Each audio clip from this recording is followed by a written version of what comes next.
মায়ের কাছে সন্তান চায়, সে মায়ের সর্বশ্রেষ্ঠ সন্তান হবে।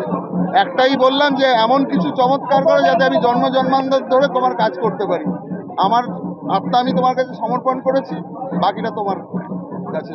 এখন আমি সরাসরি মানুষের হয়ে কাজ করতে এসেছি। মানুষের যে স্বতঃস্ফূর্ত সাড়া, আগে প্রশাসনিক পদে থাকা আর এটার মধ্যে অনেক তফাৎ আছে।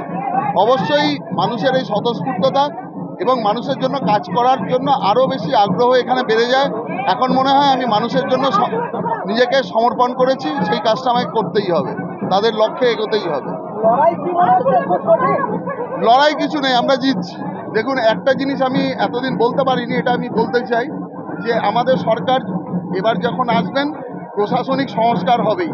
এই যে দীর্ঘ 50-60 বছরের যে সিস্টেম চলে আসছে, এবং এই সিস্টেম যদি না চেঞ্জ হয়, এই দলদাস হয়ে কাজ করার ব্যাপারটা এখান থেকে পরিবর্তন হবেই, এবং আমরা এটা করেই ছাড়বো লোকসভায়। গ্রামাঞ্চলে মানুষের এবারে সব থেকে বেশি ইনভলভমেন্ট, বা আমরা ওখান থেকে সব থেকে বেশি লিড পাবো এই কারণেই, এই মাত্রা ছাড়া দুর্নীতি, চাকরি চুরি, বালি চুরি, গরু চুরি, সব থেকে বড় কথা মিড ডে মিলের চাল চুরি, তারপরে আবাস যোজনার টাকা চুরি, বাথরুম পায়খানার টাকা চুরি। তো মানুষ এখানে, গ্রামাঞ্চলের মানুষ সব থেকে বেশি এফেক্টেড। রাস্তার টাকাও চুরি করা যায়, কেউ জানতো না এটা আগে।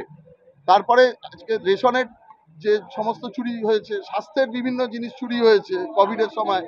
তো এক্ষেত্রে গ্রামের মানুষ সব থেকে বেশি জবাব দেবেন, কারণ গ্রামের মানুষকেই, গ্রামের মহিলাদেরই রাত্রে 12টায় সন্দেশখালিতে গিয়ে পিঠে বানাতে যেতে হতো। তো এইটা শহরের মানুষ তো অতটা ভিকটিম নন বা ভুক্তভোগী নন।